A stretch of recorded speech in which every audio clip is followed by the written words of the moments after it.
அன்பு தோழிகளுக்கு இனிய வணக்கம்.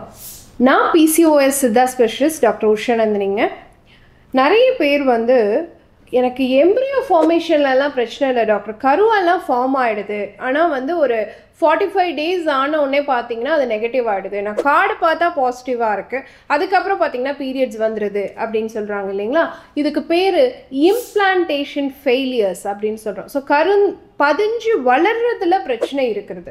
ஸோ இந்த மாதிரி இம்ப்ளான்டேஷன் ஃபெயிலியர்ஸ் சந்திக்கக்கூடியவங்க என்ன மாதிரியான உணவு பழக்க வழக்கங்களை கடைபிடிக்கணும், என்ன சத்துள்ள உணவுகள்லாம் சாப்பிடணும் அப்படிங்கிறதான் இன்றைக்கி நம்ம பார்க்க போகிறோம். ஸோ கண்டிப்பாக அவங்க நிறைய முழுமையான தானியங்களை நிறையா சாப்பிடணும், வெள்ளை சாதம் சாப்பிட்றத தவிர்த்துடணும். அப்போ சாமை, தினை, குதிரைவாலி, ப்ரௌன் ரைஸ் இந்த மாதிரியெல்லாம் சாப்பிடணும். இதில் இருக்க பி காம்ப்ளெக்ஸ் கருமுட்டை நல்லா பதிஞ்சு வளர்கிறதுக்கு, அந்த எம்ப்ரியோ நல்லபடியாக பதிஞ்சு வளர்கிறதுக்கு சப்போர்ட்டிவாக இருக்கும். அடுத்து பார்த்தீங்கன்னா விட்டமின் B6 நிறைந்த உணவுகளை அதிகமாக சேர்த்துக்கணும். வெள்ளரிக்காய் அடிக்கடி சேர்த்துக்கலாம், குடைமிளகாய் சலட் மாதிரி அடிக்கடி சேர்த்துக்கலாம். இதெல்லாம் கரு நல்லா பதிஞ்சு வளர்கிறதுக்கு சப்போர்ட்டிவாக இருக்கும். அடுத்து பார்த்தீங்கன்னா வைட்டமின் C. இப்போ கருப்பையில் நிறைய இன்ஃபெக்ஷன் இருக்குது, கிருமி தொற்று இருக்குது அப்படின்னு சொன்னால் கண்டிப்பாக அந்த கரு பதிஞ்சு வளர்கிறதுல பிரச்சனை இருக்கும். அந்த கிருமி தொற்றுகளெல்லாம் நிவர்த்தி பண்ணக்கூடிய தன்மை வைட்டமின் C சத்து நிறைந்த உணவுகளுக்கு அதிகமாக இருக்குது. ஸோ நீங்கள் நார்மலாக ஆரஞ்சு, பெரிய நெல்லிக்காய் இந்த மாதிரியெல்லாம் சேர்த்துக்கலாம். இழந்த பழம் இதிலெல்லாம் விட்டமின் C அதிகமாக இருக்குது இல்லைங்களா. ஸோ இது கருமுட்டை வளர்ச்சிக்கும் சப்போர்ட்டிவாக இருக்கும், ஃபர்டிலிட்டிக்கும் சப்போர்ட் பண்ணும், நோய் தொற்று கிருமிகள் அணுகாமலும் தடுக்கும், இம்ப்ளான்டேஷன் ஃபெயிலியர்ஸையும் ப்ரிவென்ட் பண்ணி கொடுக்கக்கூடியதாக இருக்கும்.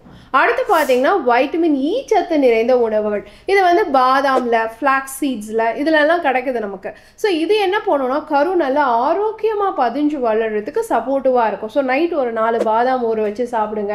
டெய்லி காலையில் 1 ஸ்பூன் ஆஃப் ஃப்ளாக்ஸ் சீட் பொடி பண்ணி ஹாட் வாட்டரில் மிக்ஸ் பண்ணி எடுத்துக்கோங்க. இது எல்லாமே பார்த்தீங்கன்னா உங்களுடைய கரு நல்லா கர்ப்பப்பையில் பதிஞ்சு வளர்கிறதுக்கும், கார்டு பார்த்த உடனே நல்லபடியாக அது ஹார்ட் பீட் டெவலப் ஆகி ஒரு ஆரோக்கியமான குழந்தையாக வளர்கிறதுக்கும் அது சப்போர்ட்டிவாக இருக்கும். அடுத்து பார்த்தீங்கன்னா ஒமேகா 3 ஃபேட்டி ஆசிட் நிறைந்த உணவுகள். இது நிறைய பருப்பு வகைகளில் இருக்குது, நிறைய கொட்டை வகைகளில் இருக்குது, செக்கில் ஆட்டின எண்ணெய் வகைகளில் இருக்குது, சிறு மீன் வகைகளில் நிறையா இருக்குது, நாட்டுக்கோழி முட்டையில் இருக்குது.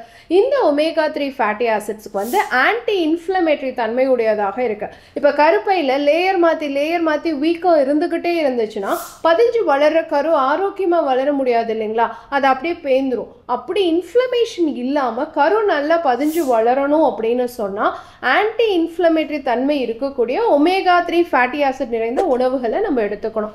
அது இப்போ நான் சொன்ன எண்ணெய் வித்துக்களில், செக்கில் ஆட்டின எண்ணெய் வகைகளில், சிறுமீன் வகைகளில் நமக்கு கிடைச்சிரும். ஸோ அடிக்கடி எனக்கு அபோர்ஷன் ஆகிட்டே இருக்கு, எனக்கு இம்ப்ளான்டேஷன் ஃபெயிலியர்னு டாக்டர் சொல்கிறாங்க, அதனால் நான் நேச்சுரலாக கர்ப்பம் தரிக்க முடியாமல் நான் செயற்கை கருத்தரிப்பு முறைக்கு தள்ளப்படுறேன் அப்படிங்கிறவங்க இந்த மாதிரியான உணவுமுறை மாற்றங்களை கொண்டு வந்தீங்க அப்படின்னு சொன்னாலே ஓரளவுக்கு உங்கள் ப்ரொஜெஸ்ட்ரான் ஹார்மோனை உங்களால் பேலன்ஸ் பண்ண முடியும். ஸோ இம்ப்ளான்டேஷன் அப்படிங்கிறது பீரியட்ஸ் ஆகி நீங்கள் ஓவிலேஷன் பீரியடில் கருத்தரிக்கிறதுக்காக முயற்சி பண்ணி அதில் இருந்து ஓவிலேஷன் பீரியட்ல இருந்து ஒரு 8 நாளைக்குள்ளே நடக்கக்கூடிய ஒரு நிகழ்வு தான் இம்ப்ளான்டேஷன் அப்படிங்கிறது. அந்த காலகட்டத்தில் இப்போ நான் சொன்ன உணவுகளை கரெக்டாக நீங்கள் ஃபாலோ பண்ணீங்க அப்படின்னு சொன்னால் கண்டிப்பாக அது ஒரு ஆரோக்கியமான கர்ப்பமாக இருக்கும். பயன்படுத்தி பாருங்கள். இதே மாதிரி இன்னொரு ஆரோக்கிய குறிப்போடு நான் உங்களை சந்திக்கிறேன். இயற்கையோடு இணைவோம், ஆரோக்கியமாக இருப்போம், ஆனந்தமாக வாழ்வோம். நன்றி, வணக்கம்.